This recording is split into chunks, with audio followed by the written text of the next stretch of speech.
They laughed when she stepped into the boardroom, just a little girl in red sneakers, clutching a dinosaur-covered water bottle. They expected a gimmick, a cute distraction, while her mother ran late.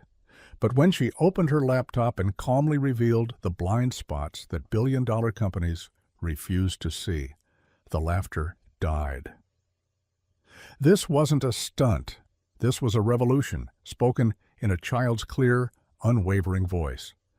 A room built to crush hesitation suddenly sat silent, listening to the one person they never saw coming. And she wasn't just here to speak, she was here to change them forever. The boardroom was all glass and chrome, built for performance. It was high above the city, 31 floors up, where the windows stretched floor to ceiling and the carpet was soft enough to quiet your steps. Every chair around the table had been filled for 15 minutes already. Coffee cups half empty, tablets glowing, phones held face down in front of crossed arms. No one liked to be kept waiting, especially not investors. The door opened. Everyone looked up, expecting the late arrival to be some flustered assistant, maybe a junior staffer. Instead, a little girl stepped inside. 8, maybe 9. Red sneakers, hoodie 2 sizes too big. She held a slim silver laptop under one arm and a water bottle covered in dinosaur stickers. The room went still. No one said anything at first, as if unsure whether this was some sort of stunt.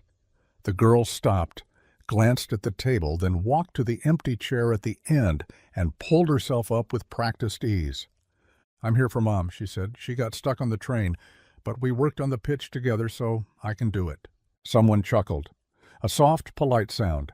Another voice, older, said, "I'm sorry." "Who are you again?" The girl opened the laptop. "I'm Zoe. My mom is Claire Hastings, CTO of Primal Stream." There was a pause, a longer one this time. Then, with careful, professional politeness, a man with silver-framed glasses cleared his throat. "Ms. Hastings is not joining us?" "She texted," Zoe said. "She's 5 stops out, but she said if I felt ready, I could go ahead. So, do you want me to start?" More silence. Samantha, one of the only women in the room and the firm's youngest partner, sat back in her chair, curiosity sharpening in her eyes. "Go ahead, Zoe." Zoe tapped a key. The screen at the front of the room blinked to life. No fancy animations, just a clean white slide with 3 words in blue. Wasted. Data. Everywhere.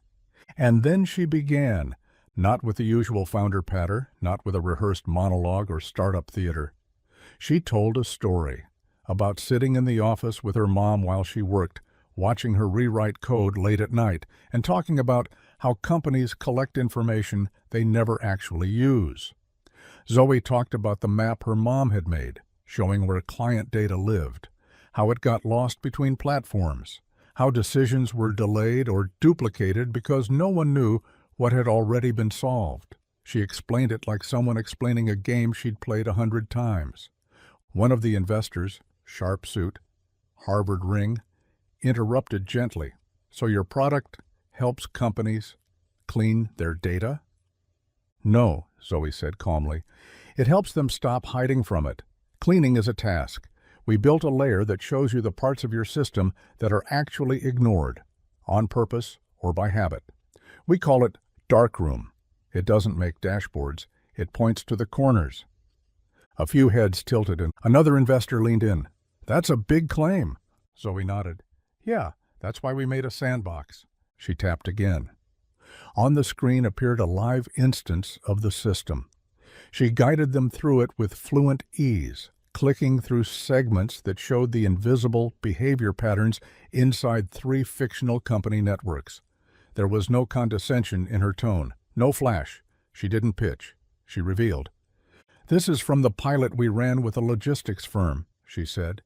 "They had 280,000 customer records, but when we mapped usage across departments, only 5% of the data was used in weekly decisions. The rest just sat. Darkroom found the blind zones. 3 of them were tied to client churn. They were losing customers and didn't even know which ones until we showed them the pattern." Another click. "Here," she said.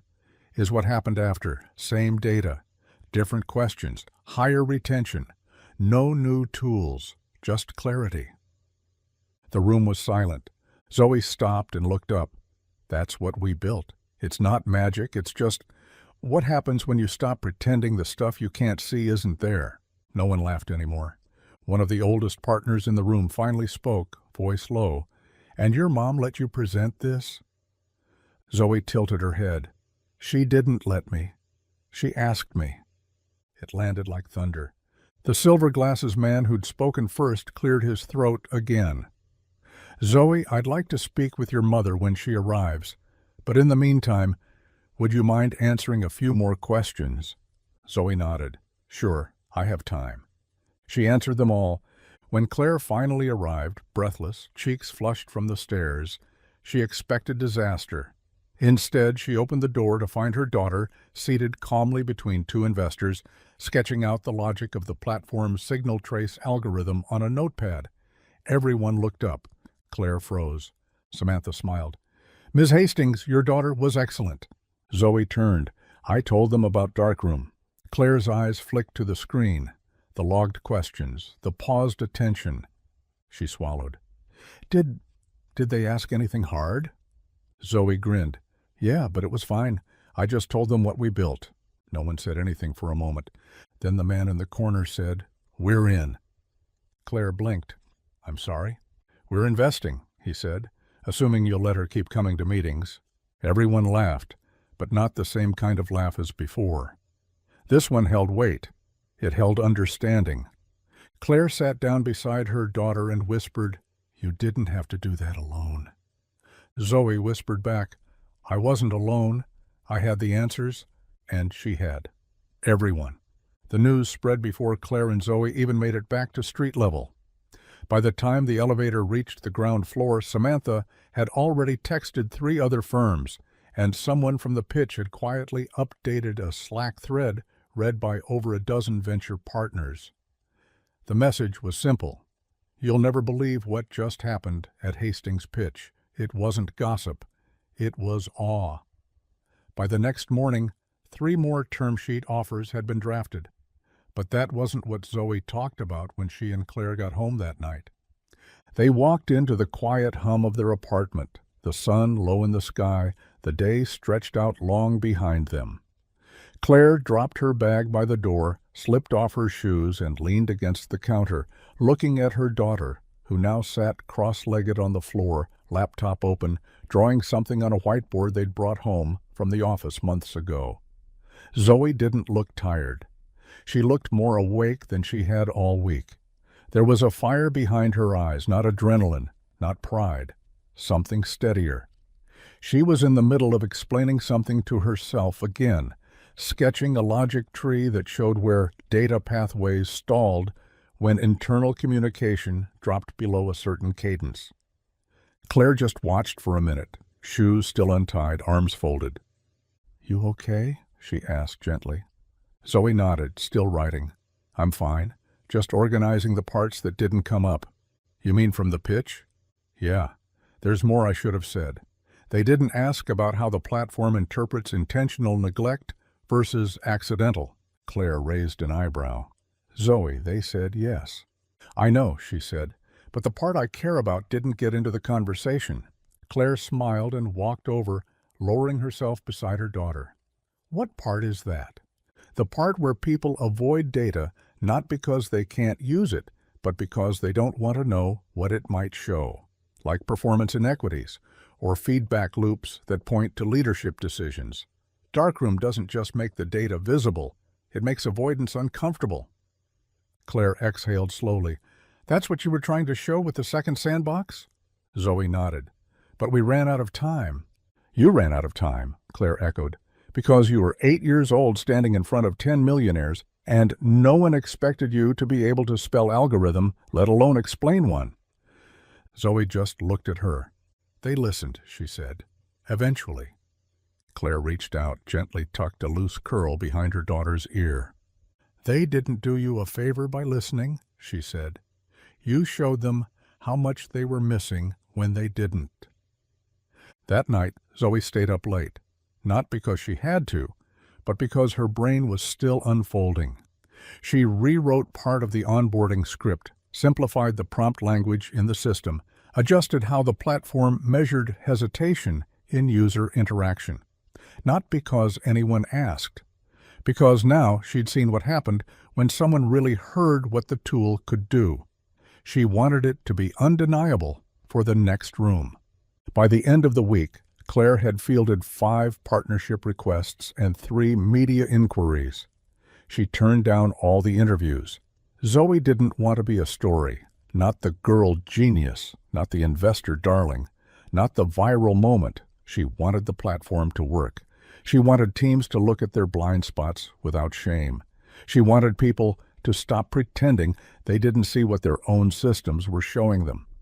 The money came. The round closed in record time. But Claire would always remember the moment that mattered more than all of it. Her daughter, standing at the front of a room that wasn't built for her, calmly holding their entire product in her hands, refusing to shrink, refusing to charm, just saying plainly, "We built this, it works. Here's why." They called her bold. They called her brilliant. They called her a prodigy. Zoe just called it telling the truth. The funding announcement went live quietly. No fanfare, no breathless headlines, just a clean, direct press release that said Primal Stream had closed a $12 million round led by multiple firms, with follow-on interest from others. No one mentioned the little girl who pitched it. Not by name, not directly, but everyone knew. The story had already moved in whispers through meeting rooms and Slack threads and private dinners.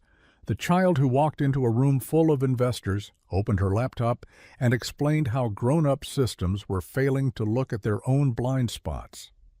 It wasn't just the presentation that stuck with them. It was the precision, the calm certainty of someone who wasn't performing brilliance. She was living it. At home, Zoe didn't care about the announcement. The laptop she'd used in the pitch was already open again, code blinking in half-compiled snippets across her screen. She was working on something new, an extension to Darkroom she'd started sketching 2 days after the pitch, once the calls began to come in. The idea had come to her in the elevator on the way down, a pattern recognition module that didn't just trace missing data, but the behavioral patterns that surrounded it. She called it Afterlight. It didn't highlight numbers, it highlighted intention. Who ignored what, when, and how often? Not to accuse, just to observe. Samantha stopped by the apartment on Friday evening just to check in. Claire poured tea for all 3 of them while Zoe kept working, sitting cross-legged on the floor with 3 diagrams spread out beside her. "She hasn't taken a break since Tuesday," Claire said softly. "She doesn't need to," Zoe replied without looking up. "I'm not tired." Samantha leaned forward. "What are you building now?" Zoe tapped her screen. "I'm trying to model hesitancy." Claire tilted her head. "You mean like delay in action?" "I mean the moments where someone sees the truth but doesn't touch it," Zoe said. "I want Afterlight to be able to recognize when someone pauses, not because they're unsure, but because they're afraid of what the data might force them to do." Samantha sat back in her chair. "You're tracking fear." "I'm tracking how it hides," Zoe said. The module ran its first internal simulation the following day. It worked better than expected. The system captured a subtle, consistent behavior across most teams that used the platform. Once Darkroom exposed a data gap, there was a measurable delay before anyone addressed it. Not because they didn't understand, but because they hesitated. Afterlight mapped those delays and cross-referenced them with organizational charts. The longer the delay, the higher up the org chart the issue tended to sit. Zoe didn't frame it as criticism. She added a note to the interface. Sometimes silence doesn't mean confusion. It means consequence. The update rolled out quietly, just like the rest of her work. A week later, Claire came into the living room to find Zoe asleep on the couch, a printout still in her lap. It was a message from a mid-level analyst, at a healthcare startup who had used Afterlight to help their team spot decision delays around patient access data. The analyst wrote that they'd been afraid to push, afraid of stepping out of line. But the module surfaced the issue without naming names. It created space. And when they finally had the meeting, no one defended the delay. They fixed it. Zoe had underlined one sentence in the message before she fell asleep. "You gave us a way to move without blame." Claire folded the page, set it gently on the coffee table, and sat down beside her daughter. Outside, the city glowed quietly in the early hours. The world was still running the way it always had, fast, proud, blind to its own gaps. But in the background, in hundreds of teams and systems and conversations, people were beginning to see. They weren't laughing anymore. They were learning how to notice. Because a little girl walked into a room where no one expected her, and gave them back their sight. By mid-autumn, the world had stopped calling Zoe a fluke. The headlines that once buzzed with curiosity over the girl who crashed a pitch began to quiet, replaced by slower, more serious conversations. Her name didn't trend anymore, but it stayed in rooms that mattered, on whiteboards, in strategy calls, on the lips of people wondering what their teams weren't seeing. She wasn't a novelty now. She was a reference point. At home, nothing changed. Claire still woke before the sun, made coffee with her earbuds in, and reviewed deployment logs in the quiet. Zoe still worked best on the floor, surrounded by tangled cords and annotated printouts. She spent mornings building test environments for Afterlight's next update, and evenings curled on the couch, reading audit reports like bedtime stories. Claire stopped trying to convince her to rest. Zoe didn't operate from urgency. She operated from precision. She wasn't running on pressure. She was running on purpose. Afterlight was growing, not in scale. Zoe kept its rollout limited to users who understood it, but in depth. Every new test surfaced patterns she hadn't expected. In one instance, a nonprofit used it to trace where internal decision-making kept stalling, always just before approvals that required uncomfortable questions about equity. The system didn't point fingers. It just lit up the hallway no one had walked down. The team changed course, no fallout, just awareness. One of them wrote Zoe a thank you note. It said, "We thought we had courage, but we had delay dressed up as diplomacy. You helped us name it." She pinned that line to her bedroom wall. Zoe started talking about a new idea in October. She called it hollow logic. A map, she said, of the places where decisions look rational but are built on emotional escape routes. She'd seen the pattern too many times. People avoiding data, not because it was unclear, but because clarity would demand they act. So they built arguments that sounded sound. They drew diagrams. They passed the burden. And the system, as always, obeyed. She didn't want to punish that behavior. She wanted to intercept it. Claire listened carefully when Zoe explained it over lunch one day, between bites of grilled cheese and sips of tea. "So it's like an integrity tracer?" she asked. "No," Zoe said. "It's a kindness scaffold. People don't lie because they're evil. They lie because they're scared. I want hollow logic to catch the fear before it calcifies." Claire blinked. Zoe kept eating. The next version of Darkroom launched in November with hollow logic stitched into the back end. Not a feature anyone could toggle, not a flag they could flip.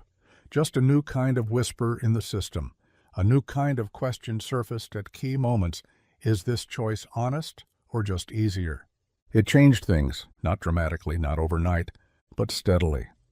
A startup using Darkroom on their sales team began noticing a dip in reported confidence just before their biggest quarterly decisions. Afterlight's logs, cross-referenced with hollow logic's overlays, revealed that most team leads had overestimated client satisfaction because the real numbers would have demanded too much change, too fast. Seeing that was enough. They adjusted their forecasts. They adjusted their culture. They didn't lose the quarter. They gained a compass. That same month, a regional health org reached out privately. Their executive director had been using Zoe's system in secret for months. Not out of shame, but because he wanted to know where he wasn't seeing, where he might be failing the people who trusted him. He wrote Zoe a short message. Just one sentence. "You gave me a mirror that didn't make me flinch." Zoe didn't reply. She just added a new prompt to HoloLogic's report dashboard. "The mirror will not accuse you, but it will wait until you're ready." By December, people stopped referring to Zoe as the girl who shocked the investors. That moment, iconic as it had been, had faded into history. What remained was the system she built, the ones that helped organizations breathe better, speak more gently, notice each other in time. She walked quietly through rooms that used to doubt her. Now they rearranged around her, not out of reverence, not out of fear, but out of recognition. Because the person they once called a child had taught them something most grown systems had forgotten: how to be honest before they had to be. And she wasn't done. She was just getting started. The snow came early that winter, blanketing the city in quiet. The kind of cold that slows everything down, streets, voices, thoughts, and lets you hear things you normally don't notice. Inside the apartment, the heat clicked on and off in steady rhythms, a soft background hum to the way Zoe worked. She spent most of her days at the kitchen table now, surrounded by note cards, headphones pulled over her ears, a mug of cocoa slowly going cold beside her. Claire had stopped trying to clean up the layers of papers. The spread of her daughter's thinking had become part of the room itself. Zoe was building something again. She hadn't said what it was, not entirely. But Claire recognized the signs, the way she moved less, spoke less, the way her pencil tapped against the table when she was close to something real. She hadn't stopped working on HoloLogic, but now there was something underneath it, some deeper foundation being restructured. At night she would pause whatever she was doing, stare out the window at the frozen streetlights, and whisper fragments into her voice recorder. Claire had listened once, out of curiosity. "I think we made honesty too loud," Zoe said in one clip, "so people only use it when they're angry. I want to build something that makes truth feel safe again." That sentence stayed with Claire for days. Eventually, Zoe started calling the new project Soft Frame. She explained it to Claire one morning over toast, eyes still heavy from sleep but hands already in motion. "Most systems surface truth like a fire alarm," she said. "I want to surface it like a hand on your shoulder." Claire just listened. Soft Frame wasn't a new product. It was a change in tone, a shift in how all of Zoe's platforms communicated with people. Every prompt rewritten, every report reframed. No more red warnings, no more stark flags. Instead, Soft Frame taught the system to ask things like, "Do you want to pause here? Would a conversation feel safer before a decision? Is the silence around this choice helping you or hurting you?" It sounded small, but it wasn't. Because once it was installed, teams started talking differently, not louder, just earlier. One group logged an internal policy review that had always stalled in committee. But after Soft Frame was added, the system noticed a series of identical hesitations from across 3 departments. It didn't say they were wrong. It simply asked, "Have you asked what the resistance might be protecting?" They did. The answer surprised them. They changed course. No one was punished. No one defended. The culture just adjusted. Zoe watched it all unfold quietly. She wrote new questions every day. She removed half of them the next day. Not because they were wrong, but because they were too sharp. She said, "People don't need sharp right now. They need accurate and soft at the same time." Claire had never heard anyone speak about system design that way, not even the top designers she'd worked with in her career. It wasn't just innovation, it was care. By January, Soft Frame had become part of every tool Zoe had ever built. It was stitched into Afterlight, cradled within Bridge, folded into Lens, echoed through Seed. It didn't override. It redirected. A whisper inside a system, gently asking, "Are you sure this is the version of yourself you want to act from?" That's what people wrote about most in the feedback forms, not performance, not accuracy. The feeling of being gently held accountable. One note came from a program manager in a regional housing agency. They said Soft Frame had helped them realize their team was compensating for leadership that hadn't emotionally returned since the pandemic. "Your tool didn't fix us," they wrote. "It reminded us to grieve and then to reconnect." Zoe folded that message carefully and taped it above her desk. She didn't tweet it. She didn't tell her friends. She just kept building. She added a final prompt to the core framework of Soft Frame, one that would surface only at certain thresholds, when a system detected exhaustion, when hesitation patterns became silence, when a user paused too long before hitting submit. It asked, "Do you want to come back to this when you're kinder to yourself?" Claire found that prompt one evening by accident. She was testing an early build and had paused mid-entry, overwhelmed by something she hadn't expected to feel. When the prompt appeared, she sat back. She blinked, and she cried. Not because the system caught her, because it understood her. She told Zoe about it the next morning. Zoe just nodded and said, "Then it's working." And it was. Soft Frame wasn't about truth alone. It was about the truth people could actually use, without breaking, without hiding, without hurting more than they had to.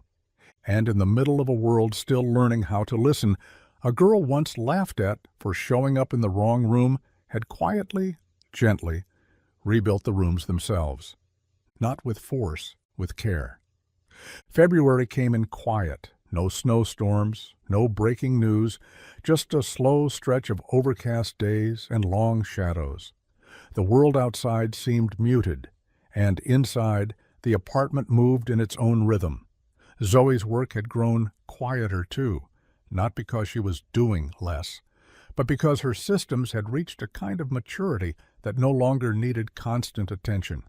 They were running, they were helping, and they were being used not because people were curious, but because they were ready.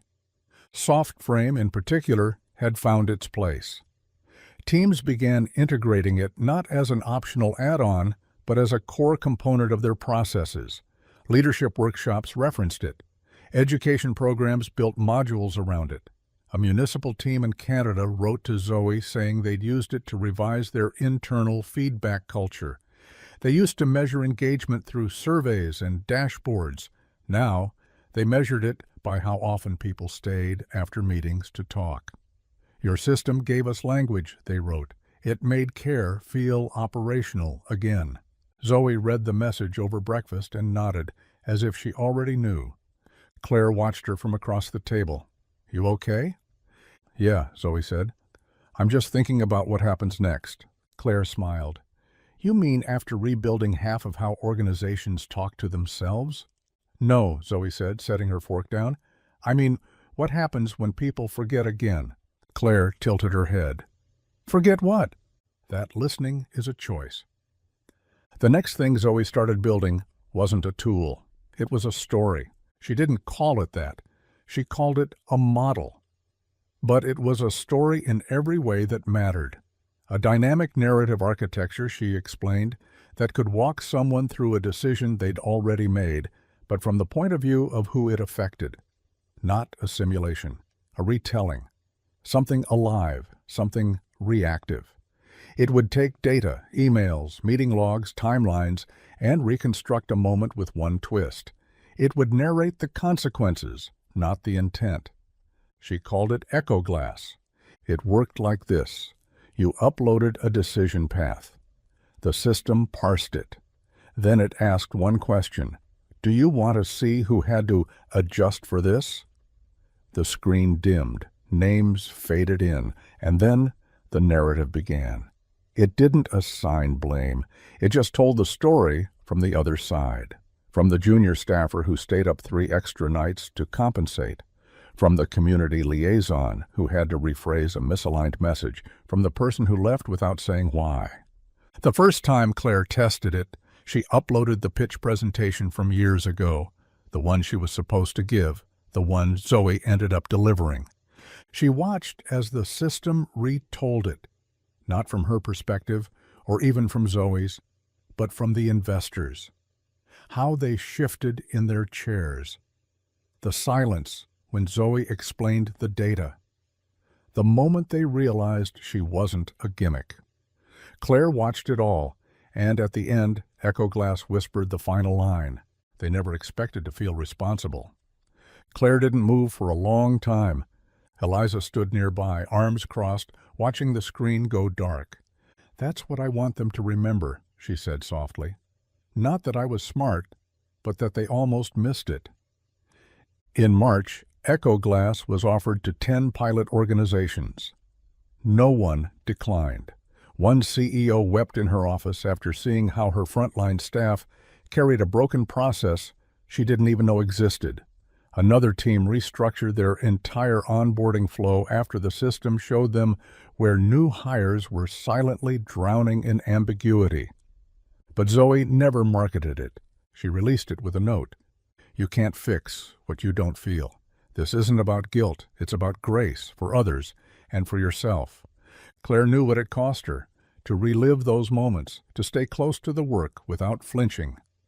But Zoe carried it all the same way she always had, not like a burden, but like a responsibility, the kind of responsibility that doesn't shout, that just keeps showing up. And by spring, no one remembered the laugh in the boardroom. They remembered the silence that came after, the moment the system started speaking, in her own voice. The light began to return in April, slow, hesitant at first, then all at once. Windows stayed open longer. Breezes carried the scent of wet pavement and distant blossoms. The city was waking up, and so was the rest of the world, not in a loud, dramatic way, but in that steady rhythm Zoe always seemed to move with before anyone else noticed it was there. She spent her mornings on the floor again, back in the middle of scattered printouts and quiet loops of handwritten prompts. Echo Glass had settled into something real, not just useful, integral. Teams that had never talked about the emotional weight of their workflows were suddenly doing check-ins with questions like, "Who did we expect to absorb the cost of this decision?" Or, "Did we assume understanding, or did we earn it?" Zoe didn't attend those meetings. She didn't sit in the rooms where her tools were being used. She didn't need to. The systems were speaking in her place now, and they were being listened to. One evening, Claire came home to find Zoe sketching on the porch. The air was cool and thick with pollen. The streetlights had just started to hum. Zoe had a new notebook open, one Claire hadn't seen before, smaller, wrapped in dark blue cloth, the edges already worn like she'd been carrying it for weeks. "New project?" Claire asked. Zoe shook her head. "No, just trying to figure out what I didn't see." Claire sat down beside her. "Didn't see what?" Zoe tapped her pencil against the page. "Back then, before the pitch, before any of this, I've been thinking about all the ways I almost didn't say anything." Claire looked at her carefully. "What would have stopped you?" Zoe didn't answer right away. Then quietly, "It's not that I was afraid of being wrong. I was afraid of being right and still ignored." Claire nodded slowly. "But you weren't ignored." "No," Zoe said. "Not then, but I think about how many others are." She flipped to a fresh page and wrote a question at the top. What are we not hearing because we taught them it's safer to stay silent? That was the beginning of her next build. She didn't name it at first. It wasn't software yet. It was a framework, a pattern map, a way to identify silence before it solidified. She started by studying comment histories, Slack logs, code review chains, places where contributions stalled or disappeared after a moment of friction. She tracked the echoes that went unanswered, the invisible marks of voices deciding they didn't belong. After a week, she started calling it drop field. It was quiet, subtle. It didn't flag users or score interaction. It simply tracked where engagement dropped and asked if the system's behavior had changed enough to cause it. It didn't ask who stopped talking. It asked what pushed them away. She wrote a prompt that surfaced in meetings after Dropfield detected a hesitation trend. Has our space become harder to return to than to leave? Claire read the prompt 3 times. Zoe, she said, you're not building tech anymore. You're building recovery. Zoe didn't respond. She didn't need to. She was already reworking the notification logic in SoftFrame to integrate Dropfield's signals. So the system didn't just pause when someone was struggling, it invited them back when they were ready. In May, one organization tested the combined build. They didn't announce it. They didn't tell the team. They just let it run. And within 6 weeks, a pattern surfaced. 3 junior staffers had stopped asking questions after a single high-pressure sprint. Dropfield caught it. SoftFrame opened a reflection. Bridge mapped the relationship tension. Echoglass told the story. And the team, instead of retreating, opened the floor. They changed their cadence. They adjusted their check-ins. They didn't say, Zoe saved us. They said, we heard each other before it was too late. That night, Zoe sat on the porch again, watching the trees move in the warm wind. Claire brought her tea, sat down beside her, and asked, do you feel like you're finished? Zoe didn't look up. No, she said. I just feel like I finally made the thing I needed back then. Claire's voice was soft.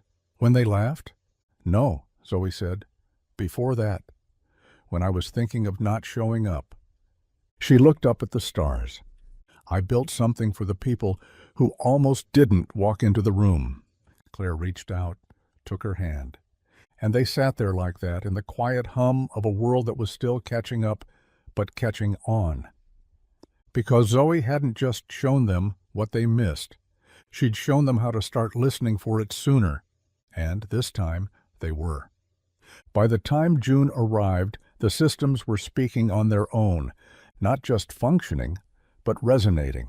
In small meetings, in quiet offices, on call transcripts, and internal memos. They were quoting her now, not her name, not the girl from the pitch, but her language, her questions, prompts like, who absorbed this, and did we mistake silence for agreement? Had begun appearing on Post-its and whiteboards, passed between product teams and school administrators and civic planners as though they'd always belonged there. Zoe didn't comment on it. She noticed, of course. She always noticed. But she didn't measure her impact by how often her words were repeated. She measured it by what happened next, by the meetings that moved slower, the decisions that waited for better context, the leaders who stopped asking for neat answers and started asking who hadn't spoken yet. Claire saw it in the way people paused when they realized who Zoe was, not with awe, with recognition, as if they'd been handed something they didn't know they were missing, and now that they had it, they weren't quite sure how to go back to the old way, and they shouldn't. That summer, Zoe stopped writing code for a while, not because she was done, because she was listening again. I want to spend some time with the people who use what I built, she told Claire one morning over tea, not in case studies, in life. She visited 3 teams over the next 2 months, a public health outreach group in Minneapolis, a student-led policy initiative in rural Vermont, a design collective in Oakland working on community transit solutions. She didn't teach. She didn't speak on stage. She sat in circles. She asked questions. She watched how people navigated discomfort and how quickly they moved past what mattered because silence was easier. She didn't stop them. She just made note of when it happened. In one meeting, a woman from the policy team asked her, "How do you do it?" "Make people tell the truth." Zoe tilted her head. "I don't. I just make telling the truth feel like a beginning, not a sentence." She spent her evening sketching what she called recovery maps.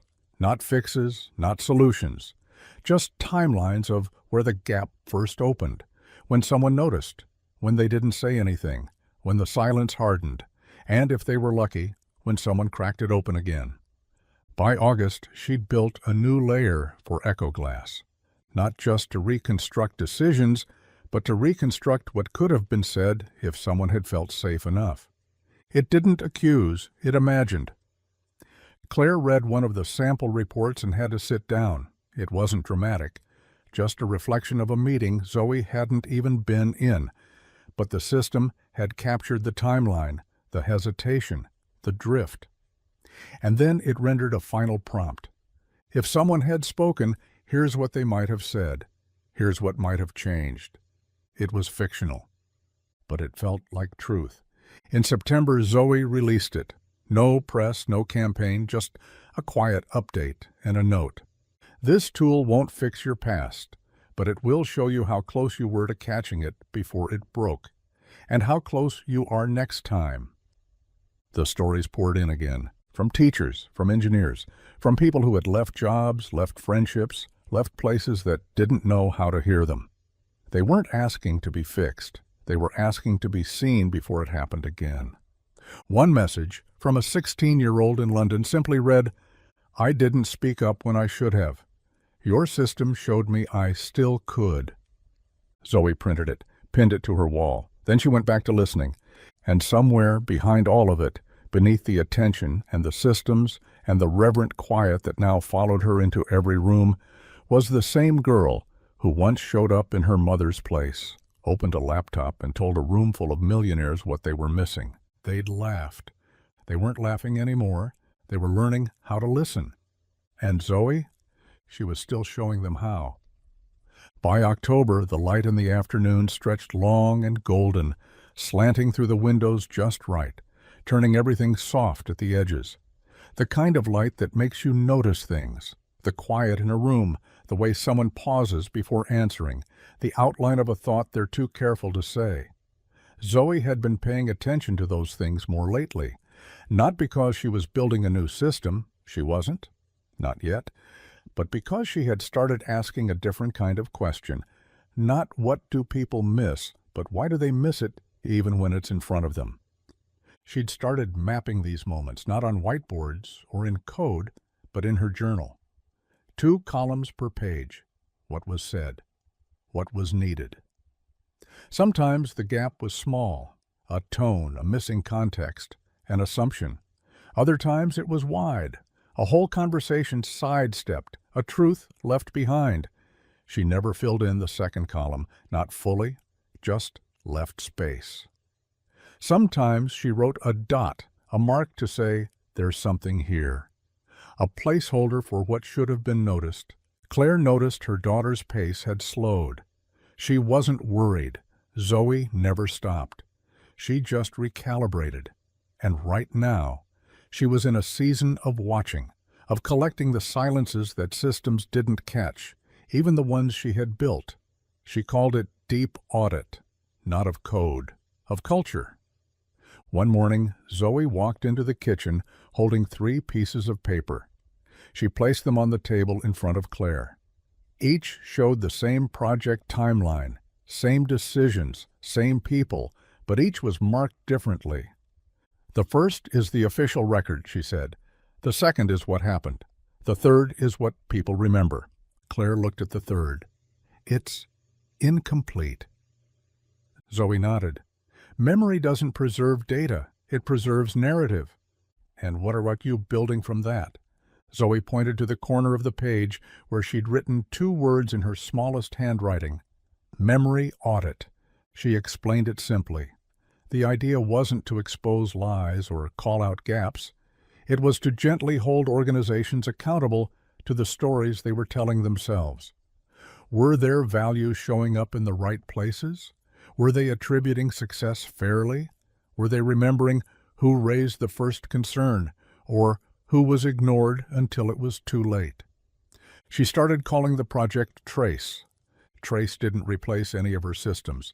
It didn't surface in dashboards or reports. It arrived after.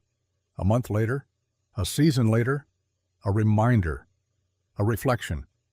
A soft prompt delivered when things had gone quiet, asking, "Are you remembering this accurately?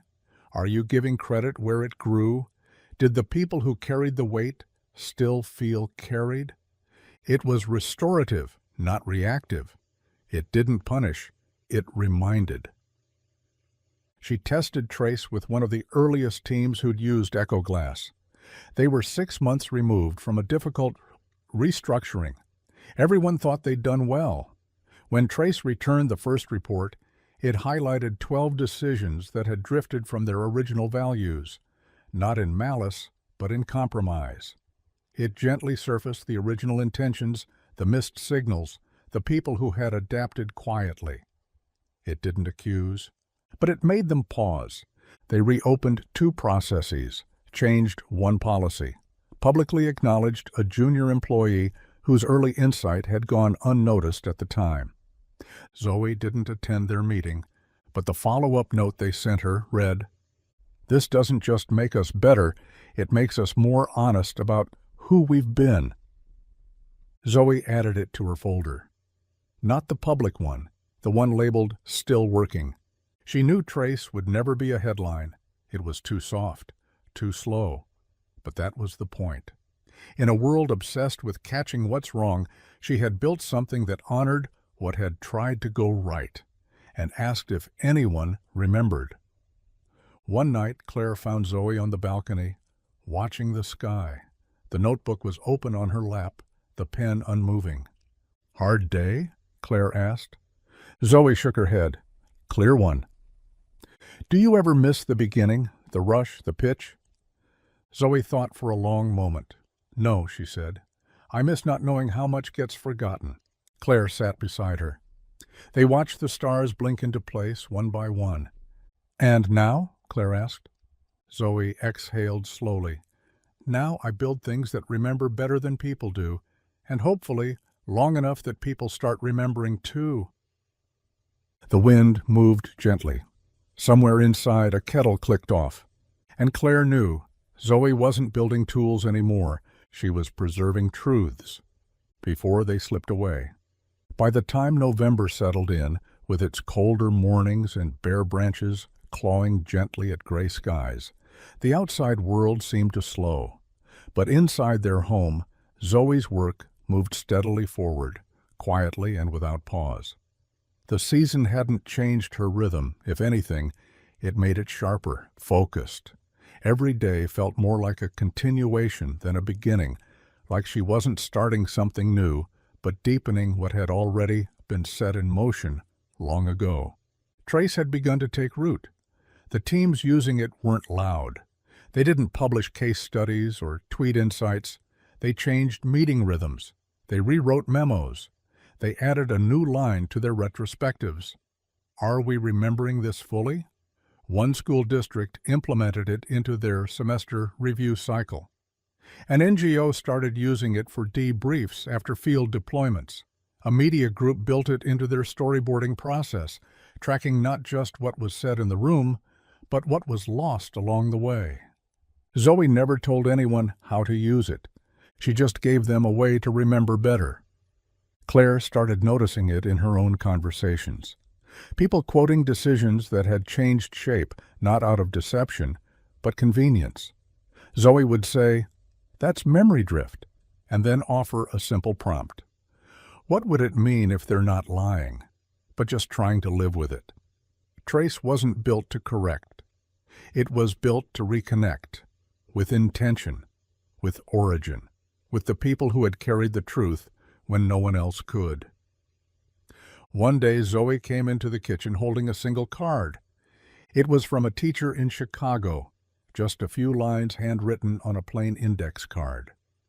"Your tool reminded us of a student we'd written off. We revisited her work. She was asking all the right questions. We just didn't hear them the first time." Zoe stared at the card. Claire watched her daughter's fingers run over the edges. "They didn't need Trace to do that," she said softly. Claire replied, "Maybe not." But they needed permission to look again. That afternoon, Zoe pulled out an old file. It was from the very first project, Darkroom. She hadn't opened it in months, not because she'd forgotten it, but because she thought it had finished doing its job. Now she saw something new, a flaw maybe, or a gap, a missing layer of grace. She turned the screen to Claire. "We never built in space for regret." Claire blinked. "Is that something you can design?" Zoe nodded. Not the emotion, but the pathway through it. She began building again, slowly, patiently. A module within Trace called Return. It would surface weeks or even months after a decision. It wouldn't ask if someone was right. It wouldn't ask if they were wrong. It would ask, would you choose differently now? And if so, what would you need to say to repair the space that choice shaped? It didn't track whether they acted on it. It just gave them the moment. She tested it with a group that had used soft frame over a year ago. Quiet org, no press, lots of emotional weight in their work. Within 3 days of integrating Return, 3 employees independently reached out to colleagues with a single sentence. "I think I misunderstood you back then. Can we revisit that conversation?" Zoe didn't highlight the results. She didn't quantify the outcome. She just wrote one line in the internal update. Sometimes remembering better lets us return softer. By Thanksgiving, Trace and Return were being called not tools, but rituals. Something teams did to stay honest. Something people chose when they wanted to stay human in systems that tried to make them efficient instead. Zoe didn't go to the dinners she was invited to. She didn't give the keynote someone offered. She sat with Claire on the porch with a blanket around her shoulders and a notebook on her lap, watching leaves fall slowly to the pavement. "Do you still think about the pitch?" Claire asked. Zoe didn't answer right away. Then, "Not like before." "How do you think about it now?" "As a warning," she said. Claire turned to her. "That truth always feels disruptive when the room isn't ready." "And now?" Claire asked. Zoe looked ahead, calm, certain. "I don't need the room to be ready," she said. "I just need to build a better one." And she was, one prompt at a time. The first snow came quiet overnight, blanketing the street outside their window in perfect stillness. Zoe noticed before Claire did. She always did. She stood at the window in the early hours, hoodie sleeves too long, notebook balanced against the windowsill, pencil tapping lightly in thought. She didn't say a word, just watched.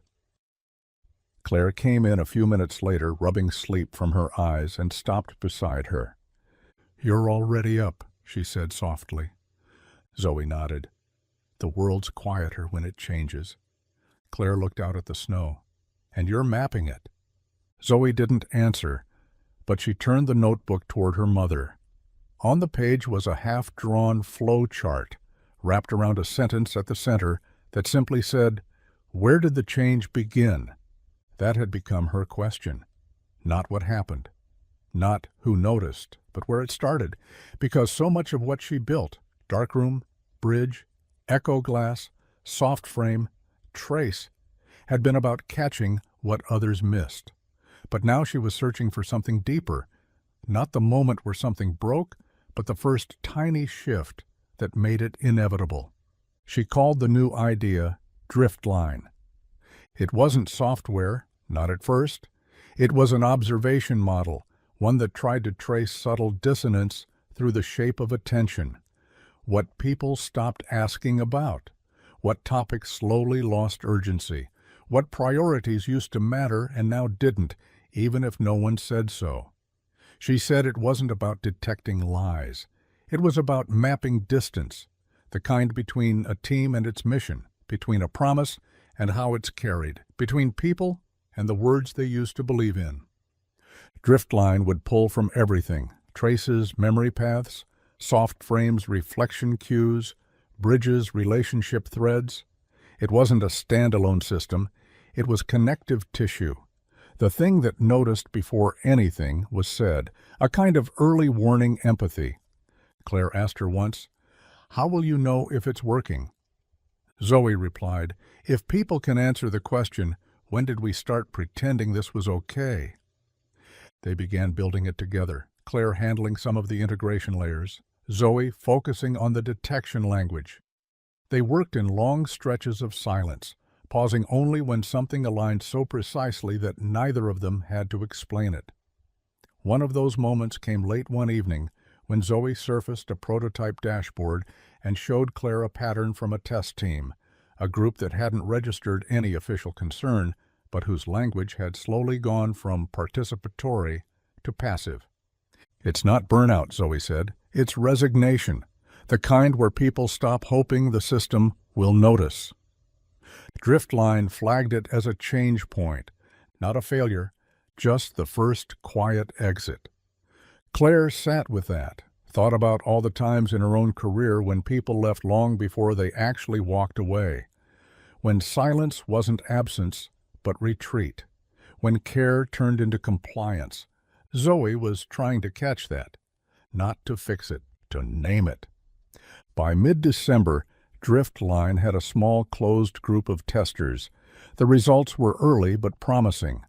One nonprofit used it to identify a program director who had slowly disengaged after a policy change she hadn't been part of. No one had seen it. Not because she'd hidden it, but because she'd kept showing up, just quieter, less often, fewer ideas. Driftline surfaced the change. The team paused, asked, re-invited her into the conversation. She returned. That was it. No formal intervention, no HR file, just recognition. Zoe added a new reflection prompt to Driftline's UI. Did this shift because it had to, or because no one noticed it was shifting? It became the system's most used feature. That week, Claire found Zoe curled up on the couch, asleep beside a printout of handwritten notes from a school in Norway. A teacher had sent in a message explaining that Driftline had helped them realize one of their students, quiet, consistent, smart, hadn't volunteered to speak in class for 3 weeks. Not because she was struggling, because she had assumed her voice was redundant. Driftline flagged the pattern. The teacher made space. The student returned. At the end of the note was one sentence. "You gave us a way to welcome someone back before they left." Claire read it twice, folded it gently, left it beside Zoe's mug. The snow kept falling. The world outside didn't know it was being rewritten. But inside, a girl who once walked into a pitch room and said, "I can do it," was now teaching entire systems how to say, "We see you," before the silence had time to settle. And this was the room she was always meant to be in. The new year arrived without noise. No countdowns, no fireworks outside their window, just a gentle quiet that felt more like a pause than a celebration. Claire stood at the sink looking out over the snowy street, lights from passing cars catching the frost on the windows. Behind her, Zoe sat at the kitchen table with a stack of notebooks, half a dozen pencils scattered across the surface, and her laptop open but untouched. She was drawing again, not code, not architecture, but circles. Layered, spiraling diagrams labeled with small, careful handwriting, each one slightly different, each one mapping something just beneath language. Claire brought her a mug of tea and sat across from her. "Still Driftline?" she asked. Zoe nodded. "It's changing." Claire sipped her tea. "Everything is." Zoe flipped a page.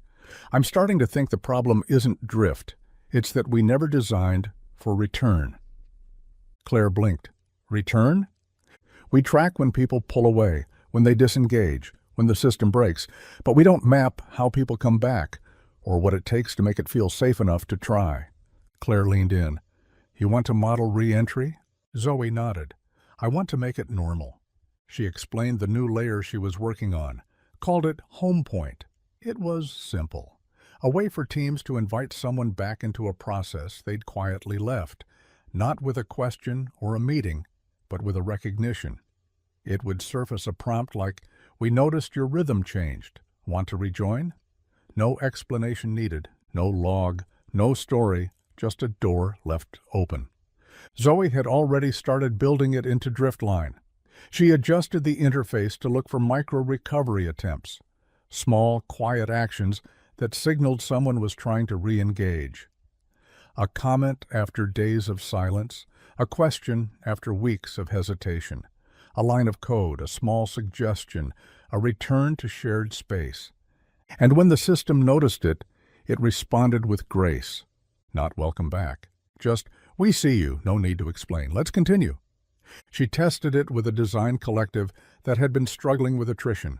Within 3 weeks, Home Point surfaced 8 micro-returns that would have otherwise been missed, not because they were hidden, but because everyone had gotten used to the absence. One message from a team member read, "I didn't think anyone noticed I'd stopped caring. I tried to say something last week, but the moment passed. Your system caught it. That changed everything." Zoe printed that message, added it to her personal archive, the one she never shared. Later that night, Claire found her on the balcony, bundled in 2 sweatshirts, staring up at the stars. It was freezing, but Zoe didn't seem to notice. Claire wrapped a blanket around them both and sat down beside her. "You're building something that doesn't just see people," Claire said. "You're building something that forgives them for leaving." Zoe didn't look away from the sky. "I just think," she said softly, "that the world needs more ways to come back."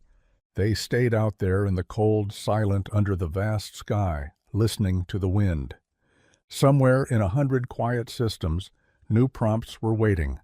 New doors were quietly opening. And in the middle of it all, the girl who once stepped into the wrong room and told the truth was now teaching everyone how to return to the conversation they thought they'd missed. Not with proof, with permission. February unfolded like a held breath, quiet mornings, thick with fog, and the kind of silence that wasn't empty, just waiting. The city outside their windows moved slowly, headlights cutting through mist, footsteps muffled in snow. Inside the apartment, Zoe's desk was covered with small slips of paper. They weren't diagrams this time. They were sentences, half-written thoughts, fragments of ideas that had come to her in moments of stillness and landed without full shape. Claire recognized the shift. Zoe wasn't building a new system. She was distilling one. She called it Lantern. It wasn't a product, not like the others. It wasn't software, didn't have a dashboard or an update log or an API key. Lantern was something else, a framework for what came after. After the noticing, after the repair. After someone had rejoined, had spoken, had returned to a space where they'd once fallen silent. Zoe said it was the part of the system that held the light steady so people could see how far they'd come. "You can show people the path," she said one night, sitting cross-legged on the floor with her notebook open, "but if they don't feel the warmth of having moved forward, they don't trust the next step." Claire sat beside her. "You're building closure." Zoe shook her head. "I'm building acknowledgement." Lantern worked by reflecting small changes back to the user, not as praise, not as measurement, but as memory. A soft prompt that might say, "You asked a better question today than you did last week. That mattered." Or, "You paused longer before responding this time. That changed the outcome." It wasn't judgmental. It wasn't quantifying behavior. It was naming growth that would have otherwise passed unnoticed. The first version was a paper prototype. Zoe wrote out prompts by hand, one per card, and carried them in her coat pocket. Whenever she noticed someone in her life trying again, after frustration, after doubt, she'd hand them one, without explanation. Claire received the first one after a long conversation where she admitted she'd once ignored feedback out of fear it was true. The card just said, "You heard yourself this time." Claire cried in the kitchen, quietly, with the card in her hand. Zoe didn't say anything, just hugged her once and went back to writing. By mid-month, she'd digitized the model. Teams who'd used Soft Frame and Bridge received an optional reflection thread invitation. No dashboards, just quiet notes appearing at the end of a session or a discussion. Reminders that something small had shifted, that someone had shown up differently, that attention had changed something. People didn't know what to do with it at first. They weren't used to being seen without being measured. But then the messages started. A principal wrote, "We've been running Lantern for 2 weeks. One of our teachers said it was the first time in her career she felt noticed for something she didn't announce." An engineer said, "I didn't realize how much I needed someone to quietly point out I'm less reactive now. It makes me want to keep going." Zoe added a note to the next system update. Recognition should not be a reward. It should be part of the structure. Lantern is not about encouragement. It's about continuity. She printed that line, taped it above her desk, and wrote a new question in her journal. What would systems feel like if they remembered the ways we've already grown? That weekend, Claire watched Zoe speak at a small round table. 8 people. No microphones, no press. Just systems architects and educators and one former community organizer who said he'd used Lens at a city hall meeting to remind a department that it hadn't followed up on a housing complaint in months. Zoe didn't pitch. She didn't present. She just asked the group, "What's the smallest thing your team has done lately that made you proud? And how did you know it mattered?" The room went silent. Then, one by one, they answered. That was Lantern at work, not in a product, in presence. And when they walked home later that night, cold air biting at their cheeks, Claire slipped her hand into Zoe's. "You know," she said, "you never had to be the one who made all this." Zoe squeezed her hand gently. "I didn't make it. I just built what I wish had been there when I needed it." They didn't say more, because some lights don't announce themselves. They're just on when you finally notice the dark. March came in slow and gray, the kind of cold that clings, but not in protest, more like a soft insistence. The world outside the apartment stayed quiet, traffic sparse, sidewalks damp with snow that never quite stuck. Inside, the house felt like it always did when Zoe was in the middle of something, not loud, not busy, but undeniably alive. The table by the window was covered in little squares of paper, notes, test prompts, single words written in capital letters and circled twice. Beside them sat her notebook, the one with frayed edges and tape holding the spine, open to a page that simply read, "Continuity is a kind of care."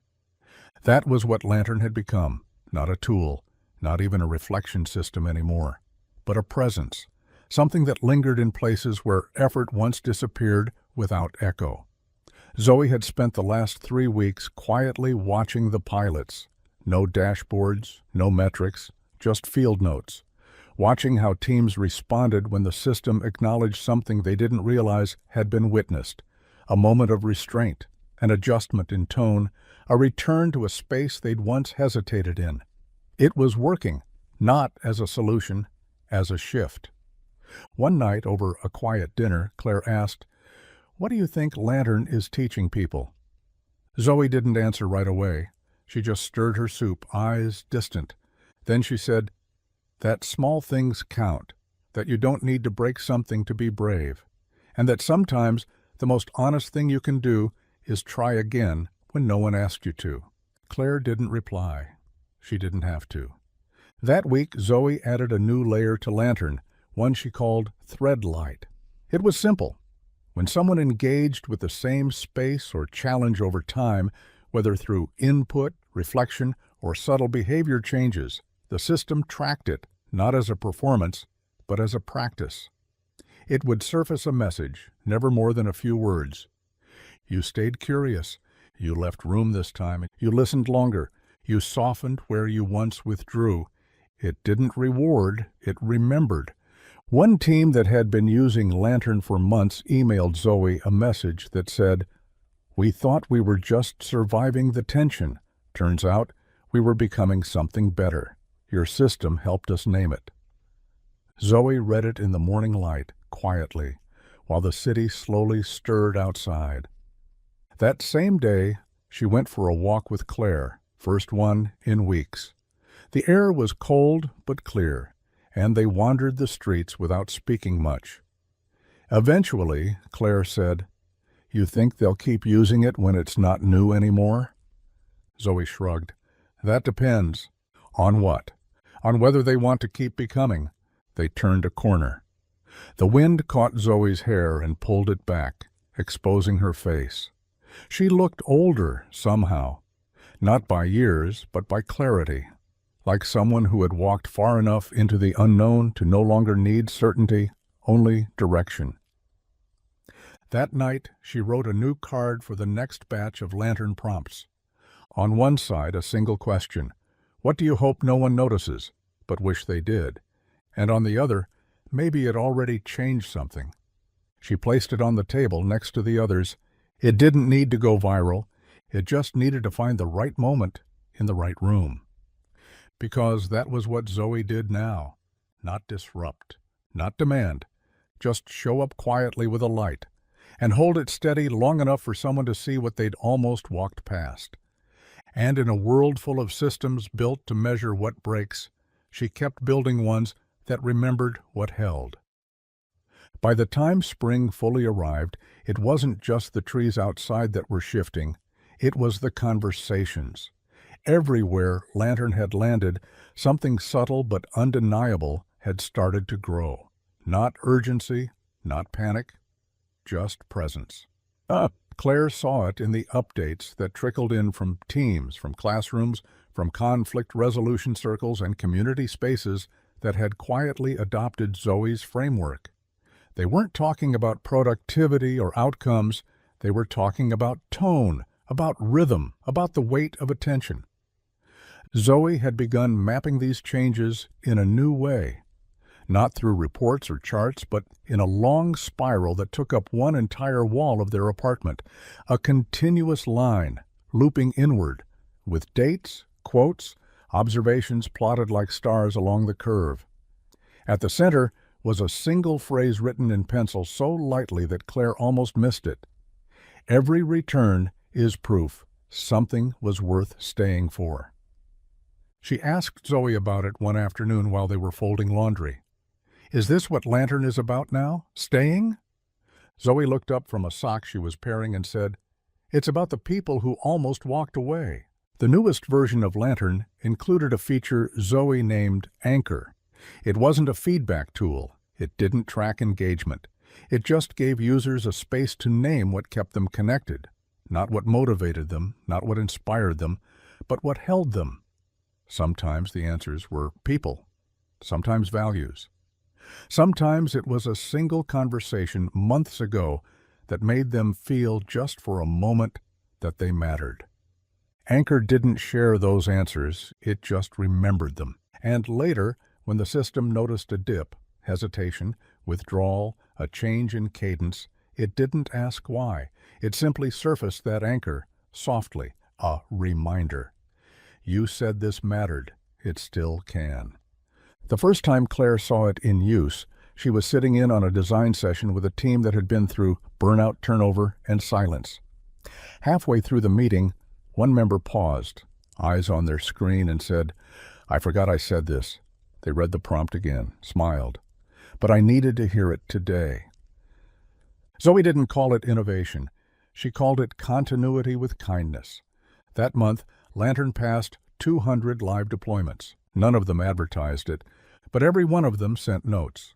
A university ethics professor wrote, Your system teaches accountability without shame. I didn't know that was possible. A trauma-informed counseling team said, Lantern helped us see that our clients weren't just surviving, they were shaping new beginnings, and so were we. One of Claire's old colleagues from her startup days messaged her directly. I didn't understand what you two were doing until I felt it. You built something that sees people before they perform. That changes everything. Zoe read them all, quietly. Sometimes with her hands folded, sometimes tracing the edges of the paper as if grounding herself in the moment. But she never let the praise define the work. One evening, after the day's syncs were done, Claire asked her, What are you building toward? Zoe didn't hesitate. A world where truth doesn't have to arrive as an interruption. Claire blinked. You think that's possible? Zoe looked at her, steady. It has to be. Otherwise, we'll keep confusing silence for peace. The next day, Zoe began writing a new batch of reflection prompts, this time not for teams, for individuals. She called the set Quiet Inventory. 20 questions designed not to be answered in meetings, but in solitude, meant to be read slowly, written in the kind of language that leaves room for breath. A few of the prompts: what part of you did this system forget to invite?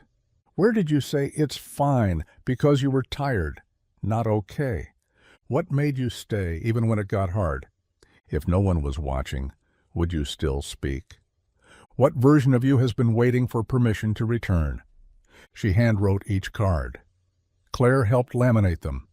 They mailed the first 100 in unbranded envelopes to people who had written to Zoe in the past year. No logo, no pitch, just a note. You don't need to fill this out. You just need to know someone wondered. Claire asked why she hadn't included a sender. Zoe said, because the moment isn't about me. It's about what they might finally give themselves permission to notice. And that was it. No campaigns, no applause, just another gentle light held steady in the dark. And in the systems she'd built, and the rooms she never had to fight to be heard in anymore, and the pauses that now held more than hesitation, they held care. Zoe knew this was the work. This was what lasting looked like. By late March, the snow had all but vanished, and with it, the sharpness that winter always left behind. Everything outside felt slightly softened. Sidewalks swept clean, trees carrying the first hint of new buds, air that wasn't exactly warm but didn't bite anymore either. Inside, the apartment felt like it had grown larger somehow, not physically, but there was more room for breath, for pause, for quiet beginnings that didn't have to announce themselves. Zoe had stopped calling what she was building a tool. She didn't even refer to it as a platform anymore. It's a posture, she told Claire one afternoon, notebook open, tea forgotten beside her. A way of relating to truth before it becomes consequence. Claire just nodded. She'd stopped trying to capture her daughter's work in neat descriptions. It always outran the words. Lantern had become more than reflection. Trace had become more than memory. Drop field, afterlight, seed, they were all still running, still being used, but now they were folding into something new, something that wasn't about seeing more, but about holding what had already been seen. People don't need better data, Zoe said one evening. They need better courage. But courage grows from how we name what we've noticed. She began working on something she only referred to in shorthand. Listen back. It wasn't code-heavy. It wasn't even structured at first. It was an invitation, a cycle, a loop that asked, what have you heard and how did you change? It began as a few prompts, tucked quietly into the end of long-form reports from users, but then teams began to adopt them on their own. One HR department started ending meetings with, what did we hear today that we weren't ready for? A leadership team adopted, did we adjust because it was easier or because it was honest? Listen Back didn't ask for output. It asked for witness. Zoe watched how teams responded. Some resisted at first, not because they didn't care, but because they didn't know how to look at what they'd chosen not to fix yet. But slowly, over weeks, something shifted. They stopped defending. They started describing. They said things like, we weren't ready then, or we didn't ask enough questions, or even just, we didn't see what we see now. And that was enough. Zoe built a visual layer, light, minimalist. It tracked nothing but what had been named. It showed what a team had acknowledged over time, where they'd circled back, where they'd said, we're still learning. It wasn't a map of progress. It was a map of willingness. She called it Tracelight. Not a dashboard, a kind of mirror that didn't reflect perfection, just presence. By early April, Claire found Zoe asleep on the couch again, laptop still open beside her, a single message glowing softly on the screen. It was from a team who had been using Listen Back for a month. Their note was brief. We don't feel smarter. We feel steadier. We're not more efficient, but we're less afraid of ourselves. Your work gave us that." Claire read it twice, gently closed the laptop, and placed a blanket over Zoe's shoulders. Later, when Zoe woke, she didn't ask about it. She just picked up her notebook and wrote a new sentence at the top of a clean page. "What if safety lives in how gently we agree to change together?" She didn't share it. She didn't need to. Because somewhere in every room her systems had reached, on every team that once mistook speed for certainty, every classroom that once thought quiet meant disengaged, every meeting that now paused just long enough for someone to say, "Can we look at that again?" Her work was alive. It was soft. It was steady. It was waiting for no one and available to everyone. Because once a little girl showed up in her mother's place and told a truth no one expected. Now she was building the future where truth didn't have to arrive as disruption. It could arrive as care, as continuity, as the sound of a system quietly, faithfully listening back.